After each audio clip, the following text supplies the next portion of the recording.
Kisah ini terjadi sekitar 16 atau 17 tahun yang lalu, sekitar 2007. Perkenalkan, namaku Dina. Kala itu saya masih duduk di bangku SMP.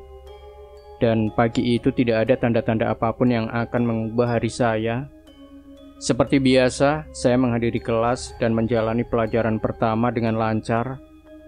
Namun, di tengah pelajaran kedua, tiba-tiba ayah dan ibu muncul di sekolah untuk menjemput saya. Mereka tidak menjelaskan apa-apa, hanya mengatakan bahwa saya harus segera pulang. Saya masih ingat betul bagaimana kebingungan itu menyelimuti pikiran saya. Saya pulang lebih awal dari kelas dan ibu meminta saya segera mengganti baju. Ketika saya sampai di rumah, semua barang-barang saya sudah beres, sudah di-packing dengan rapi. Tidak ada waktu untuk bertanya, karena ayah dan ibu langsung mengajak saya, kakak dan adik saya yang masih bayi. Usianya bahkan belum genap 1 tahun untuk naik ke mobil. Perjalanan dimulai begitu saja, tanpa ada penjelasan yang jelas. Saya hanya tahu kami akan pulang kampung ke Banyuwangi. Tapi alasan mengapa semua ini harus dilakukan secara mendadak. Kami berangkat menggunakan mobil pribadi, suatu hal yang jarang kami lakukan. Biasanya kami naik bis saat pulang kampung.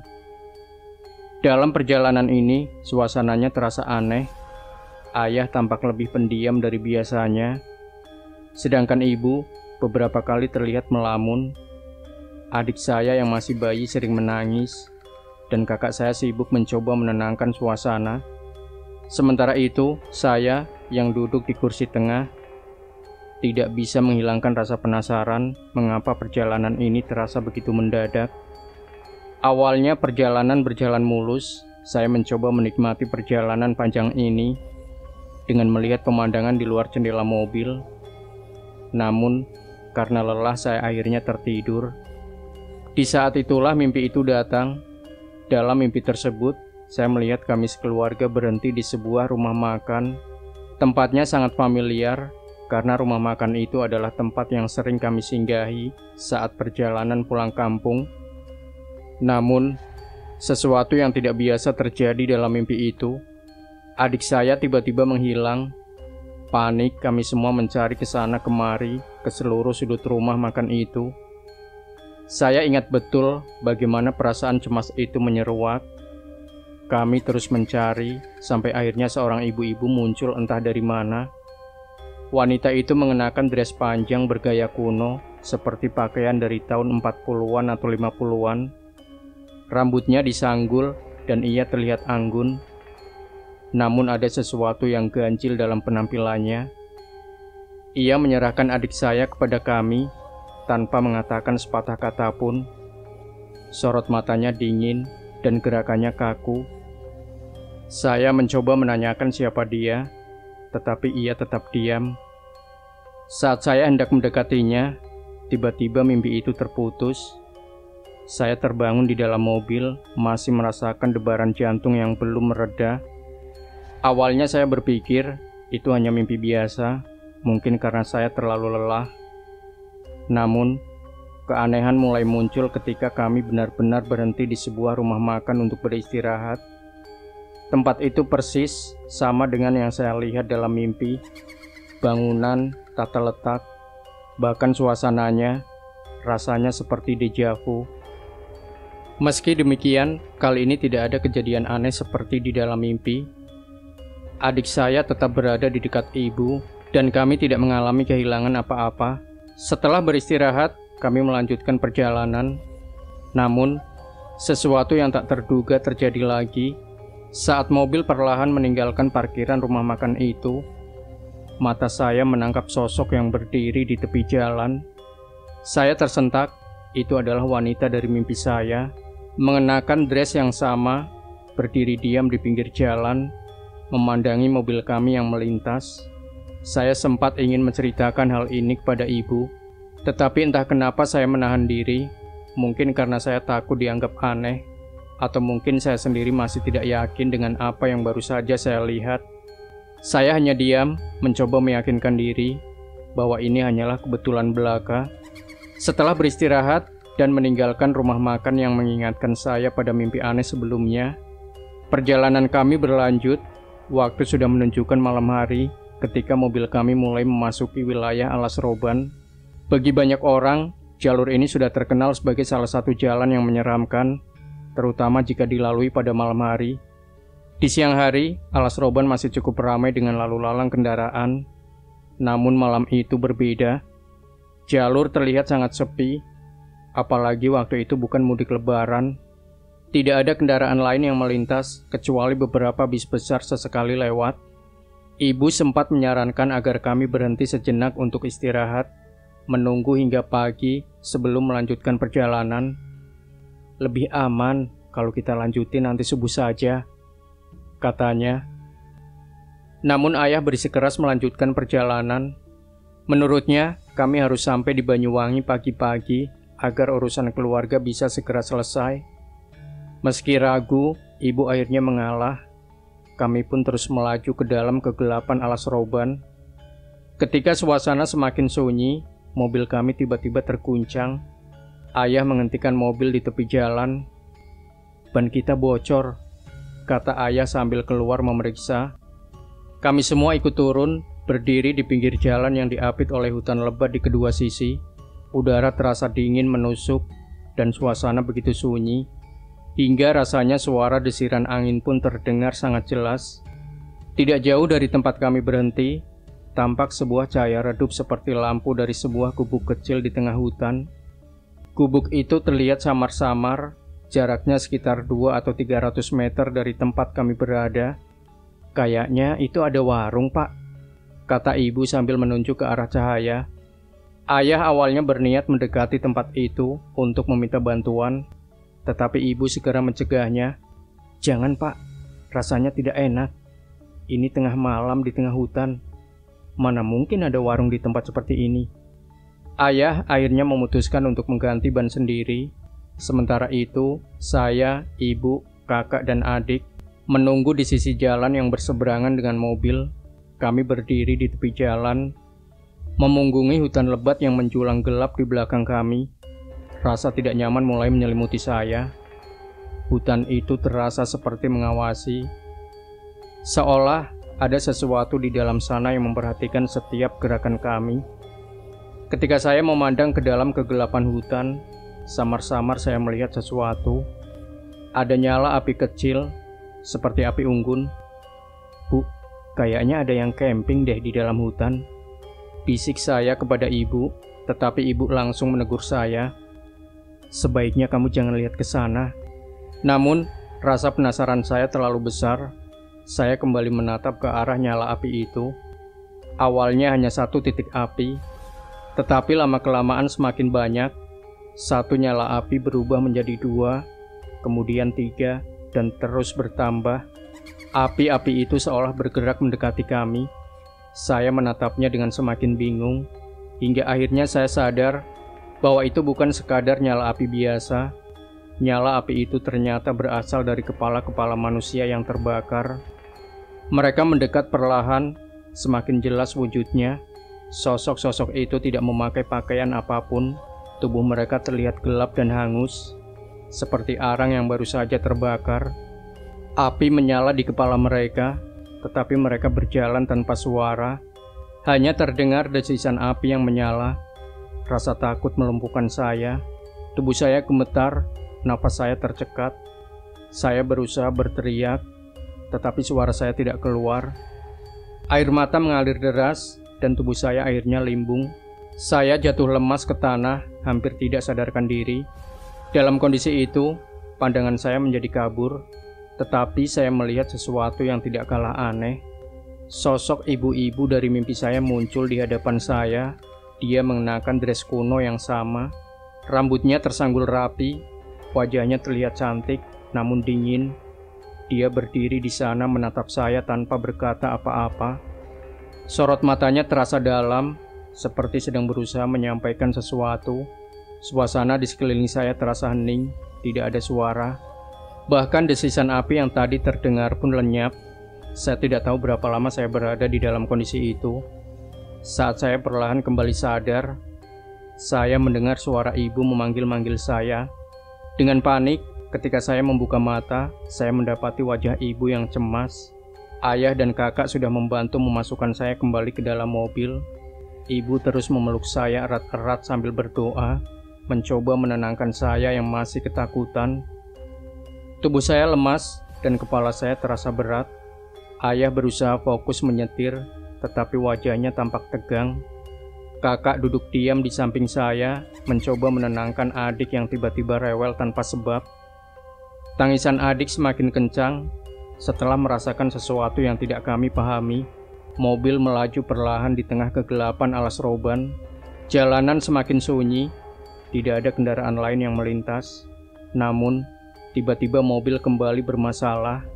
Mesinnya mendadak mati, dan ayah dengan cepat menepi ke pinggir jalan. "Kenapa lagi mobilnya, Pak?" tanya ibu dengan nada cemas. Ayah tidak langsung menjawab, hanya berkata, "Sebentar, aku cek dulu." Ayah pun segera turun untuk memeriksa mesin. Sementara itu, saya, ibu, kakak, dan adik tetap berada di dalam mobil. Suasana di sekitar begitu sunyi, jauh lebih sunyi dari sebelumnya.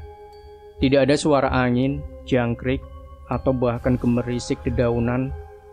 Udara yang sebelumnya dingin terasa semakin berat, seperti ada sesuatu yang mengurung kami di tempat itu. Ayah berkutat dengan mesin mobil, mencoba mencari penyebab kerusakan. Wajahnya terlihat serius. Tetapi, dari balik kaca jendela, saya bisa melihat bayangan ketegangan di matanya. Sesekali ia menggeleng sambil menghela nafas. "Kenapa tidak bisa nyala ya?" gumamnya pelan ketika kembali ke dalam mobil. Di tengah ketegangan itu, tiba-tiba kami melihat sebuah bis besar melintas di jalan yang sama. Awalnya saya merasa lega melihatnya. Akhirnya ada kendaraan lain di jalan yang sunyi ini, pikir saya. Tetapi, perasaan lega itu segera berubah menjadi rasa aneh. Bis tersebut tidak memiliki lampu, tidak ada sorot lampu depan, tidak ada penerangan di dalamnya, gelap gulita. Hanya bayangan gelap bis itu yang tampak melaju perlahan melewati mobil kami. Setelah bis gaib itu melewati kami, keanehan berikutnya terjadi. Ayah mencoba menyalakan mobil lagi, dan entah bagaimana, mesin yang sebelumnya mati total langsung menyala dalam sekali putaran kunci.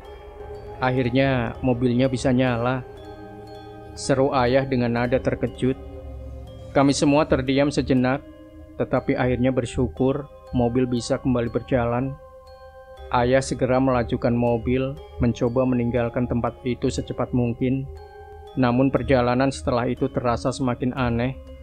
Kami terus melaju di jalan yang sama, tetapi tidak pernah menemukan jalan keluar dari hutan. Mulai gelisah. "Kok jalannya tidak habis-habis ya?"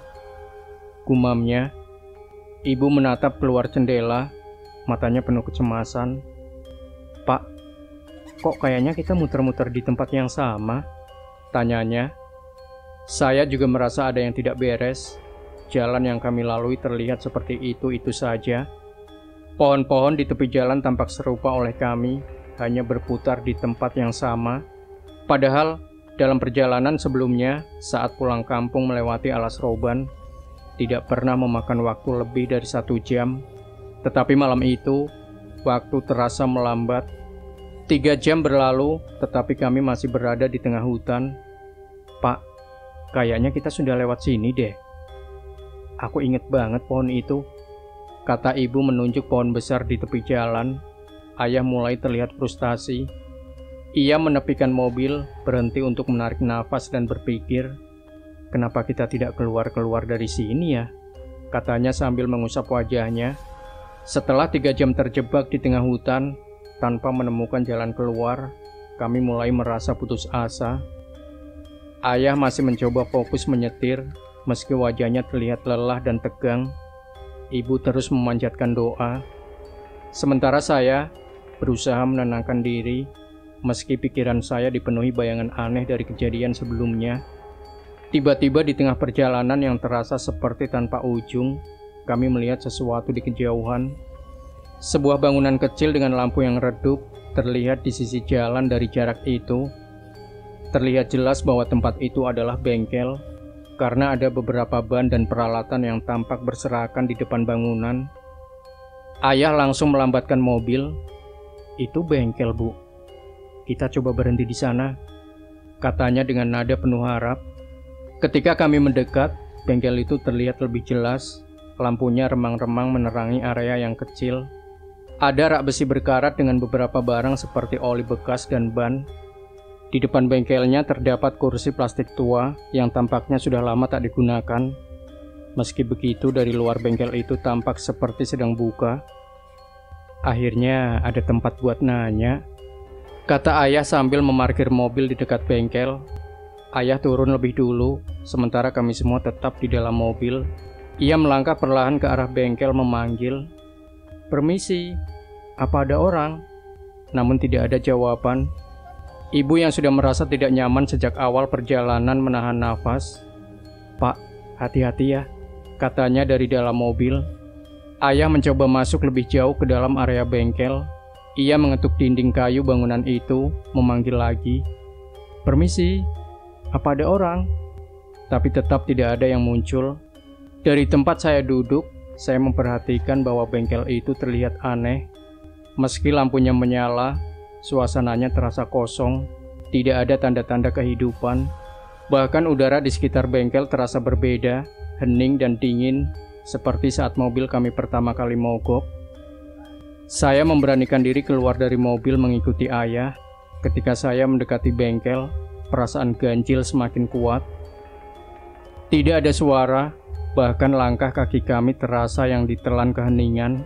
Di sudut mataku saya melihat sesuatu yang bergerak cepat di antara bayangan di belakang bengkel. Tetapi ketika saya menoleh tidak ada apa-apa. Ayah akhirnya menyerah.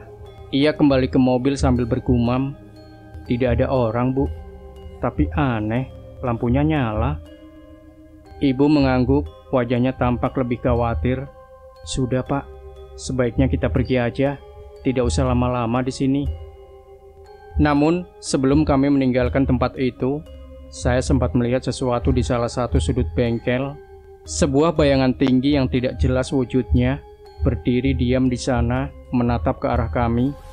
Saya segera menarik tangan ayah. "Pak, ayo pergi," bisik saya dengan nada gemetar. Ayah menoleh ke arah yang saya tunjuk, tetapi tampaknya dia tidak melihat apa-apa. Ia hanya mengangguk dan mengajak saya masuk ke mobil. Ibu mulai membaca doa, meminta perlindungan kepada Tuhan. Kakak saya ikut membantu menenangkan adik yang kembali rewel tanpa sebab. Saya sendiri hanya duduk diam, mencoba menenangkan diri. Meski bayangan kepala-kepala terbakar dan sosok ibu-ibu dari mimpi saya masih terus menghantui pikiran. Setelah beberapa saat, ayah mengeluarkan sesuatu dari tas kecil yang ia bawa. Sebuah benda kecil yang diberikan sesepuh di kampung. Ia memegangnya erat sambil membaca doa, lalu meletakkannya di atas dashboard mobil. "Semoga ini membantu," gumamnya. Ayah kembali menyalakan mobil dan melanjutkan perjalanan. Kali ini ia terus membaca doa dengan suara pelan, diikuti ibu yang memegang tasbih di tangannya. Beberapa menit kemudian, jalan mulai terasa berbeda. Pohon-pohon di tepi jalan tampak lebih jarang, dan lampu-lampu jalan mulai terlihat di kejauhan. Akhirnya, setelah lebih dari 3 jam terjebak di tengah hutan, kami berhasil keluar dari wilayah Alas Roban. Semua orang di dalam mobil menghela nafas lega. Ayah memperlambat laju mobil dan berkata, "Alhamdulillah, akhirnya kita keluar." Ibu mengangguk, meski wajahnya masih menyiratkan rasa waspada. Saya sendiri merasa seperti baru saja keluar dari mimpi buruk. Namun, rasa lega itu tidak sepenuhnya menghapus rasa aneh yang masih menyelimuti pikiran kami. Apa sebenarnya yang terjadi selama 3 jam itu? Mengapa kami tidak bisa keluar dari hutan yang seharusnya bisa dilewati dalam waktu singkat? Dan bis gelap tadi, apakah itu hanya ilusi atau sesuatu yang lain? Setelah berjam-jam melewati kegelapan dan kejadian aneh di Alas Roban, akhirnya kami berhasil keluar dari hutan itu. Jalanan mulai terlihat lebih normal dengan lampu jalan yang berjajar di sepanjang sisi. Udara terasa lebih ringan dan keheningan yang menekan perlahan menghilang. Meski begitu, suasana di dalam mobil tetap terasa tegang, tidak ada yang berbicara. Seolah-olah semua orang tenggelam dalam pikirannya masing-masing. Saya masih duduk diam di kursi tengah, memandangi jalanan yang mulai ramai dengan perasaan campur aduk. Bayangan kejadian di bengkel dan sosok-sosok misterius yang saya lihat sebelumnya terus menghantui pikiran saya. Namun, tubuh saya sudah terlalu lelah untuk memikirkan semuanya secara mendalam. Saya hanya ingin perjalanan ini segera berakhir. Setelah jalanan yang panjang, akhirnya kami tiba di Banyuwangi. Rumah nenek menyambut kami dengan keheningan khas. Udara di desa terasa lebih segar dibandingkan di perjalanan. Tetapi suasana hati saya tetap gelisah. Nenek dan beberapa saudara menyambut kedatangan kami dengan wajah penuh kehangatan. Mereka terlihat gembira, tetapi saya bisa merasakan ada sesuatu yang tidak biasa dalam pandangan mereka, seperti ada rasa khawatir yang disembunyikan. Setelah berbincang sebentar, kami semua segera beristirahat. Namun, saat saya mencoba memejamkan mata, tubuh saya mulai terasa panas. Kepala saya berat dan seluruh tubuh terasa sakit, seolah-olah energi saya benar-benar habis terkuras. Hari itu berlalu dalam keadaan saya berbaring tak berdaya di tempat tidur. Panas di tubuh saya terasa membakar, tetapi yang saya rasakan bukan hanya sakit fisik. Ada sesuatu yang lebih dalam, sesuatu yang tidak bisa saya jelaskan. Setiap kali saya mencoba memejamkan mata, bayangan sosok ibu-ibu dari mimpi saya muncul. Kali ini lebih jelas, ia tidak berbicara, tetapi tatapannya seperti menyampaikan pesan yang tidak dapat saya pahami. Hari itu berlalu dalam keadaan saya berbaring tak berdaya di tempat tidur. Panas di tubuh saya terasa membakar, tetapi yang saya rasakan bukan hanya sakit fisik. Setelah kondisi saya semakin memburuk, keluarga memutuskan untuk membawa saya ke seorang sesepuh yang terkenal di desa. Rumahnya berada tidak terlalu jauh dari rumah nenek, sederhana dengan beberapa perabotan tua dan benda-benda tradisional yang tersusun rapi di sudut ruangan. Saat kami tiba, sesepuh itu menyambut kami dengan tatapan tajam yang penuh wibawa. Tidak banyak kata yang ia ucapkan, hanya meminta saya duduk di depannya dan menyerahkan segelas air putih untuk ritual.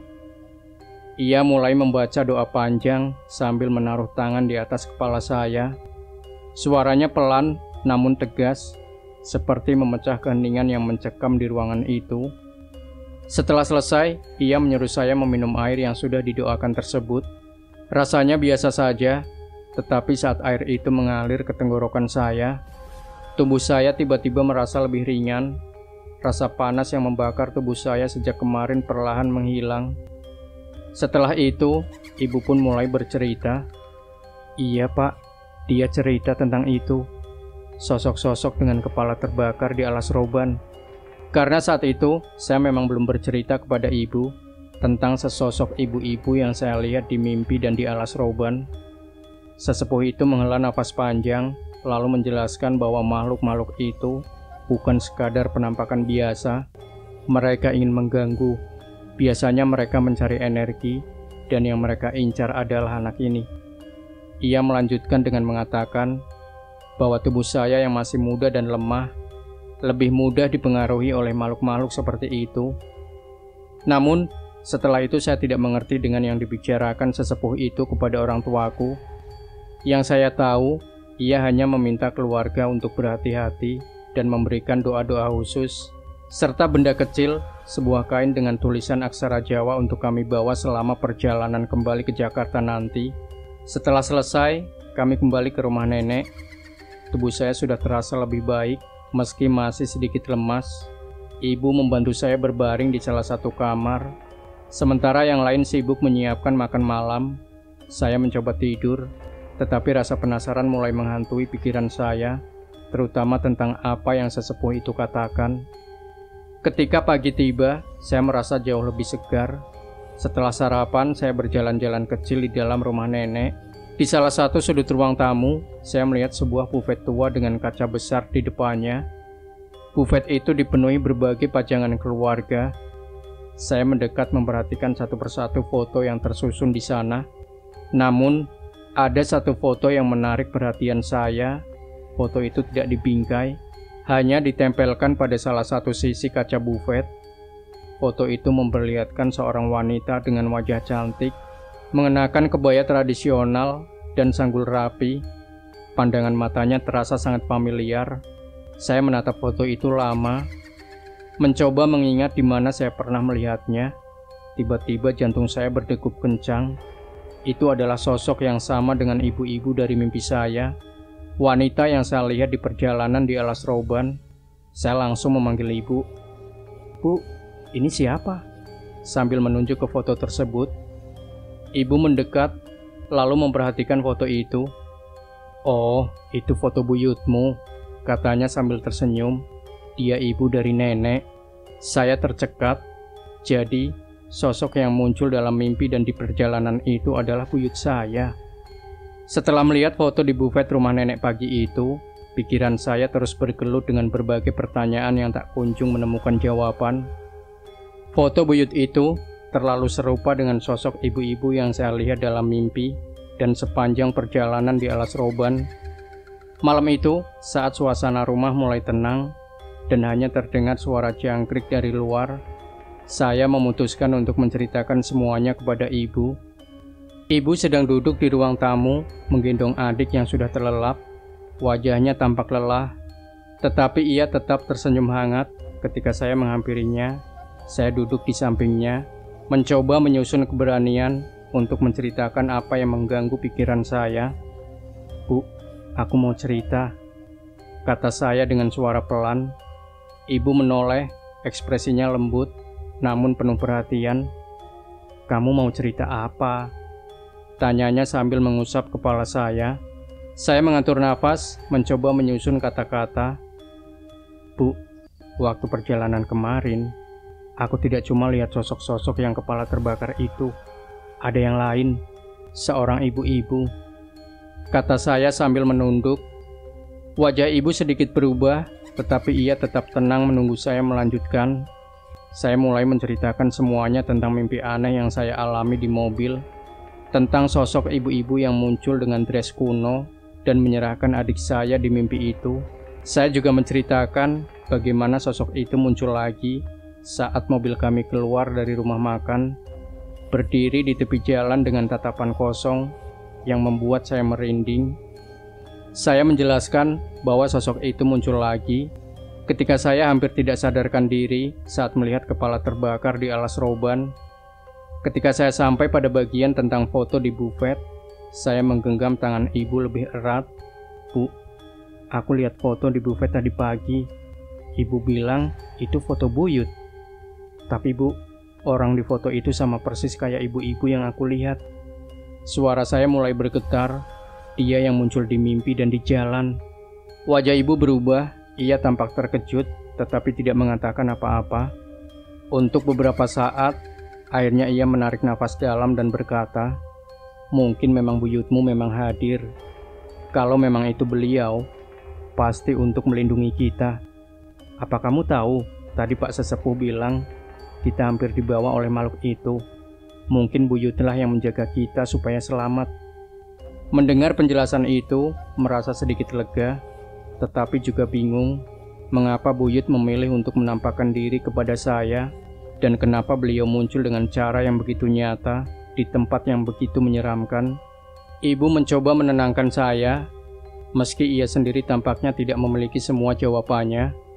Malam itu, ibu menyuruh saya membaca doa sebelum tidur dan memohon perlindungan kepada Tuhan. "Kamu tidak usah takut, semua ini sudah berlalu. Yang penting kita selamat," katanya sambil mengelus kepala saya. Ketika saya berbaring di tempat tidur, saya kembali memikirkan sosok buyut yang muncul dalam mimpi dan perjalanan kami. Meskipun awalnya saya merasa takut, kini ada perasaan syukur yang perlahan tumbuh dalam hati. Saya merasa bahwa kehadiran buyut di tengah semua kejadian aneh itu adalah alasan kami masih bisa selamat sampai di Banyuwangi. Setelah beberapa hari di Banyuwangi, kondisi saya mulai membaik. Demam yang sebelumnya membuat tubuh saya lemah, kini telah mereda, meski badan saya masih sedikit pegal dan lelah. Ibu melihat saya sudah bisa bangun dari tempat tidur. dan jalan-jalan di sekitar rumah nenek.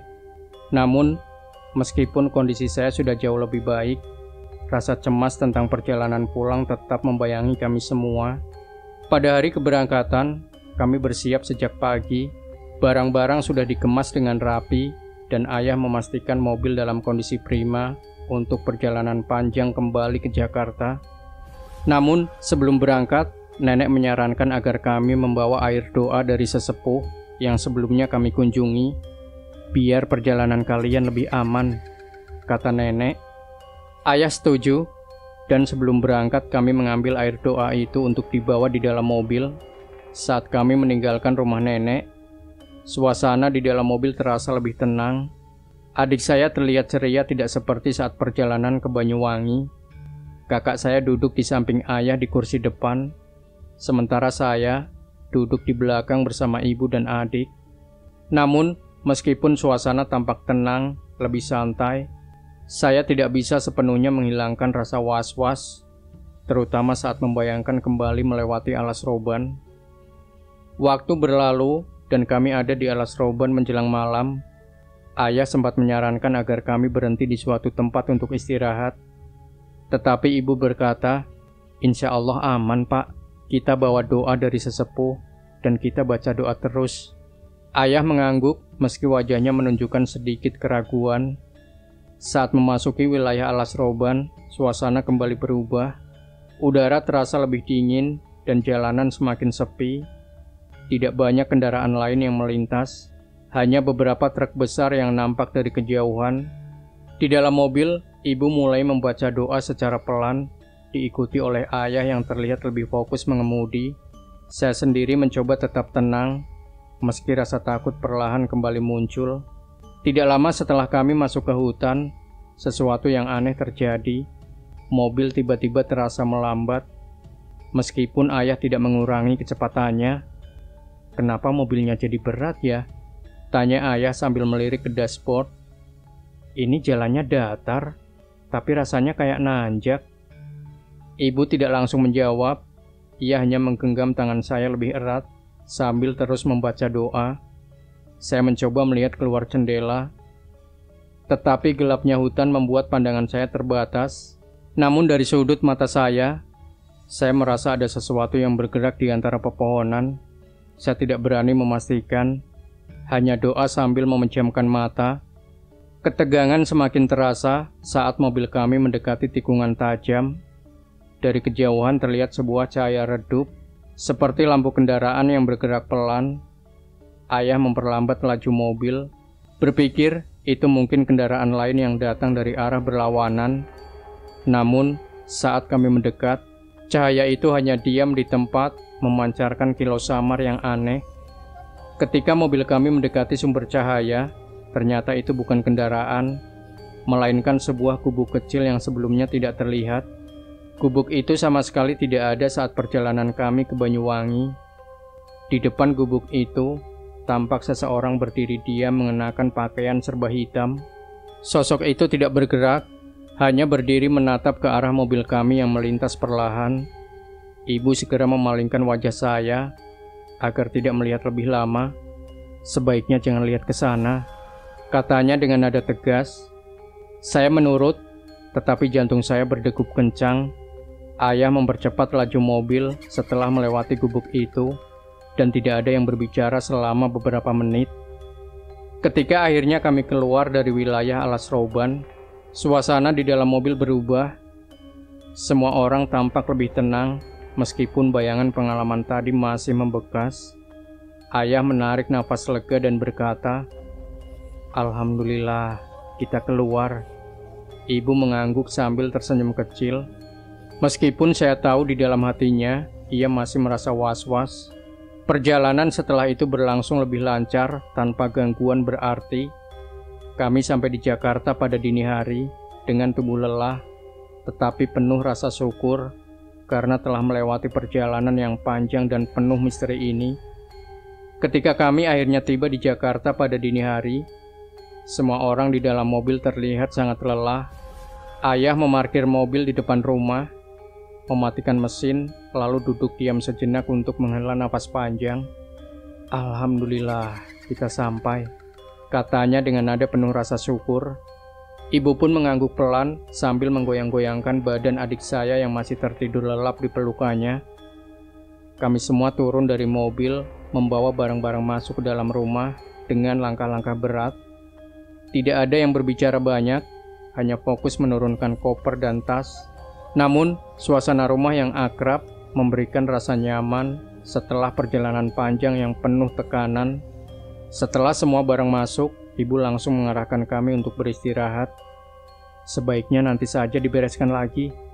Sekarang kalian mandi terus tidur, biar badan tidak capek," katanya sambil menyiapkan air hangat untuk kami. Setelah membersihkan diri, saya terbaring di tempat tidur, mencoba mengistirahatkan tubuh. Namun, meskipun fisik saya lelah, pikiran saya terus berputar, memikirkan semua yang terjadi selama perjalanan. Sosok-sosok kepala terbakar, bis gelap tanpa lampu, bengkel aneh, gubuk misterius, dan terutama sosok ibu-ibu yang muncul di mimpi dan di perjalanan. Semua itu terasa seperti potongan puzzle yang belum sepenuhnya terhubung. Pagi harinya, suasana rumah lebih tenang. Ayah dan ibu terlihat berbincang pelan di ruang tamu. Sementara saya duduk di meja makan bersama kakak. Kakak saya tampak tidak terlalu terganggu dengan semua yang terjadi. Mungkin karena dia tidak mengalami langsung apa yang saya alami. Namun, saya merasa perlu berbicara lagi dengan ibu, terutama tentang sosok ibu-ibu yang terus menghantui pikiran saya. Ketika ibu selesai berbincang dengan ayah, saya menghampirinya di dapur. "Bu, aku masih kepikiran soal Buyut," kata saya pelan. Ibu menoleh menatap saya dengan pandangan lembut. "Memang kenapa? Apa kamu masih takut?" tanyanya sambil mengusap punggung saya. "Bukan takut, Bu.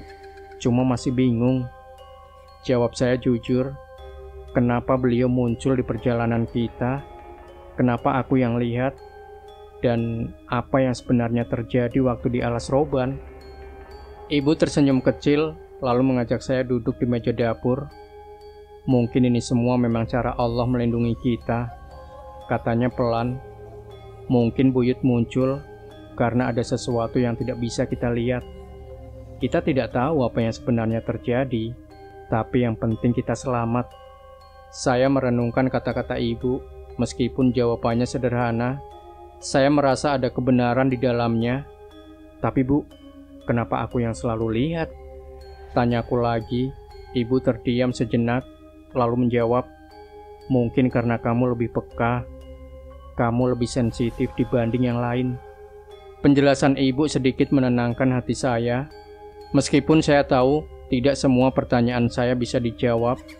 Setelah itu ibu menambahkan, "Yang penting sekarang kita harus selalu ingat untuk berdoa dan menjaga diri. Jangan terlalu banyak memikirkan hal-hal yang sudah berlalu. Kita ambil pelajaran dari semuanya." Hari-hari berikutnya, suasana di rumah mulai kembali normal. Namun kejadian di perjalanan tetap menjadi topik yang sesekali dibicarakan, terutama antara ibu dan ayah. Saya mendengar ayah beberapa kali berbicara dengan nenek di telepon, menceritakan apa yang terjadi. Nenek seperti ibu, percaya bahwa Buyut memang hadir untuk melindungi kami. Saya sendiri masih sering teringat wajah Buyut dalam foto di bufet nenek. Wajah itu tidak lagi terasa menyeramkan, melainkan penuh dengan rasa tenang. Saya mulai melihat sosoknya sebagai pelindung yang membantu keluarga kami melewati situasi sulit di perjalanan. Namun satu hal yang pasti, perjalanan pulang kampung kali itu adalah pengalaman yang tidak akan pernah saya lupakan. Selain memberi pelajaran tentang doa dan rasa syukur, perjalanan itu juga membuka mata saya terhadap hal-hal yang berada di luar nalar.